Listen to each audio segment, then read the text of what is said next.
Assalamualaikum warahmatullahi wabarakatuh. Oke, terima kasih rekan-rekan untuk hari ini atas kesempatannya. Di sini saya akan melakukan penjabaran tentang RTL ya. RTL itu rencana tindak lanjut, itu menggerakkan Kombel rancangan pembelajaran berbasis proyek ya. Di sini saya mengambil SEM ya, yaitu Sport Education Model. Ya. SEM-nya itu tentang turnamen futsal. Ya. Adapun latar belakang saya mengambil SEM turnamen futsal ini, yaitu suatu pendekatan pembelajaran PJOK yang menawarkan pengalaman belajar yang lengkap dalam konteks kehidupan nyata di bidang olahraga. Ya.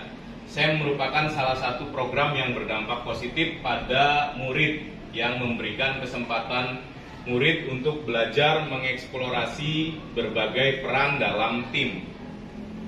Selain menjadi pemain, murid dapat mengambil peran lain tergantung aktivitasnya, seperti menjadi pelatih, manajer, peralatan, wasit, pencatat skor, ahli statistik, bahkan lebih luas lagi menjadi penganalisis pertandingan, ya, jurnalis dan sebagainya. SEM ini memberikan kesempatan kepada murid atau peserta didik untuk mempelajari keterampilan, taktik, strategi, aturan permainan, serta memahami tanggung jawab sosial melalui berbagai peran sesuai dengan kemampuan atau minatnya. SEM bisa menguatkan kepemimpinan murid atau student agency ya, dengan memberikan ruang yang dan melibatkan murid dalam memberikan suara, voice, pilihan choice, dan kepemilikan atau ownership murid. Memberdayakan murid saat program sekolah direncanakan, dilaksanakan, dan dievaluasi sehingga terwujudnya lingkungan yang menumbuh kembangkan kepemimpinan murid. SEM yang akan dilaksanakan adalah turnamen futsal futsal antar kelas ya. Jadi futsal antar kelas di SMA Negeri 6 sesuai dengan hasil diskusi kelompok, belajar sekolah, atau komunitas praktisi mapel PJOK SMA 6 Cirebon. Dari hasil identifikasi aset yang ada di sekolah, semuanya bisa dimanfaatkan untuk kegiatan turnamen futsal, mulai dari sarana dan prasarana yang ada sampai dengan alat pendukungnya. Dengan mengadakan turnamen futsal, siswa dapat mengalami kompetisi sejati, menghadapi tantangan dan belajar dari keberhasilan maupun kegagalan mereka. Turnamen futsal dipilih karena dari banyaknya minat murid dalam kegiatan futsal dan hasil survei dengan perwakilan murid dari setiap kelasnya. Tujuan kegiatan diadakannya turnamen ini ya, terwujudnya siswa yang berakhlakul karimah, bugar, sehat, gembira, dan berprestasi, meningkatkan rasa nasionalisme. Pemahaman siswa tentang olahraga dan membantu mereka mengembangkan keterampilan, pengetahuan, serta nilai-nilai sosial melalui pengalaman bermain sesuai peran yang diminati. Kemudian menekankan pembelajaran melalui pengalaman nyata dan situasional. Meningkatkan kesehatan dan kebugaran siswa, meningkatkan motivasi dan keterlibatan siswa dalam pembelajaran. Penerapan konsep belajar aktif di mana siswa terlibat secara langsung dalam kegiatan belajar. Ya. Kemudian capaian yang diharapkan dan langkahnya. Jadi capaian dan tujuannya dari kegiatan ini, yang pertama itu pemahaman tentang aturan permainan futsal. Ya. Kemudian pengembangan keterampilan individu, pemahaman taktik futsal, sportivitas, dan kerjasama tim. Ya. Kemudian kepemimpinan dan tanggung jawab. Ya. Adapun langkahnya yaitu pembahasan dalam technical meeting, latihan dalam pengelolaan musim, menganalisis pertandingan futsal dalam turnamen, penyelenggara turnamen futsal yang menekankan pentingnya sportivitas, komunikasi, kerjasama tim dalam serangan atau pertahanan.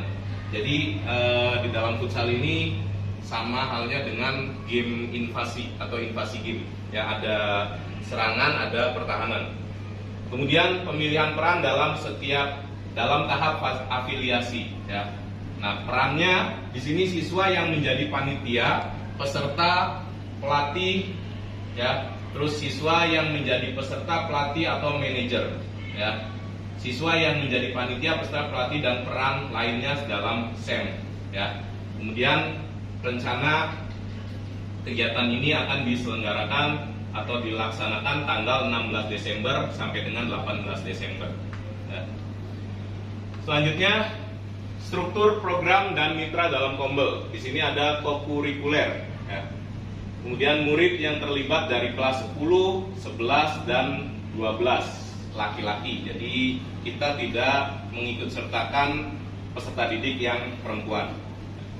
Waktu kegiatan dilaksanakan di akhir semester ganjil, ya, tanggal 16 sampai dengan 18 Desember 2024. Penanggung jawab di sini adalah kepala sekolah, kemudian KBS, ya, Kombel belajar sekolah, kelompok belajar sekolah yang menjadi lokomotif atau fasilitator adalah Kombel PJOK Semanam yang terdiri dari guru mapel PJOK, mitra dengan KBS dari mapel lain atau Kombel Semanam yang akan berperan dalam pengarahan IT terkait publikasi, live streaming melalui website sekolah dan sosmed sekolah.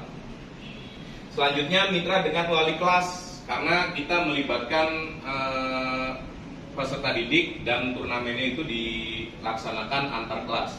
Jadi di sini mitra dengan wali kelas juga sebagai koordinator dengan masing-masing kelas kepanitiaan, peserta dan pihak lainnya yang terlibat berasal dari murid, mitra, dan sponsor dari orang tua murid dan perusahaan.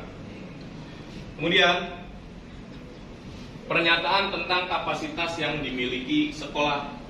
Di sini sekolah memiliki kepala sekolah, guru, dan tenaga kependidikan yang profesional sesuai dengan kualifikasi akademiknya, sejumlah total 97 orang keseluruhan, ya ini. Murid yang berjumlah 1.502 orang, masing-masing kelas akan mengirimkan perwakilan sesuai minat dan bakatnya untuk menjadi panitia, peserta, wasit, pelatih, dan penonton. Kemudian sekolah memiliki lapangan olahraga yang cukup luas untuk digunakan, ya. Yang selanjutnya sarana dan alat yang tersedia lengkap untuk melaksanakan turnamen futsal ini, mulai dari rompi, sarung tangan, gawang, dan jaring, scoring board, dan peralatan lainnya. Ya, yang selanjutnya itu rencana evaluasi. Rencana evaluasi di sini ada 7 tahapan implementasi SEM dalam pembelajaran. Masing-masing tahapan harus dievaluasi. Evaluasi keseluruhan akan dilakukan pada akhir tahapan, yaitu evaluasi dan refleksi penerapan Sport Education Model dalam PJOK. Beberapa hal yang harus dievaluasi adalah tujuan pembelajaran, yaitu meninjau ketercapaian tujuan pembelajaran dalam SEM tersebut. Kemudian kita akan memberikan umpan balik, ya. Jadi nanti kepada peserta didik, jadi umpan balik dari murid atau peserta didik tentang pengalaman dalam pembelajaran SEM. Mengumpulkan pendapat melalui refleksi. Kita juga akan melakukan refleksi kepada peserta didik tentang kegiatan ini. Kemudian refleksi gurunya, refleksi terhadap perencanaan, pelaksanaan, dan pengelolaan SEM. Evaluasi kinerja tim, meninjau kolaborasi dan kinerja tim dalam SEM tersebut. Evaluasi penerapan konsep fair play, meninjau penerapan konsep fair play dan sikap sportif terintegrasi dengan baik selama pelaksanaan. Mengevaluasi bagaimana murid atau peserta didik menghormati aturan, menghargai lawan, dan menunjukkan etika olahraga yang baik, ya. Jadi sportivitas lah. Kemudian evaluasi manajemen kelas dan pengelolaan waktu, efektivitas keaktifan murid yang terlibat sesuai perannya. Nah, kemudian selanjutnya kemungkinan tantangan.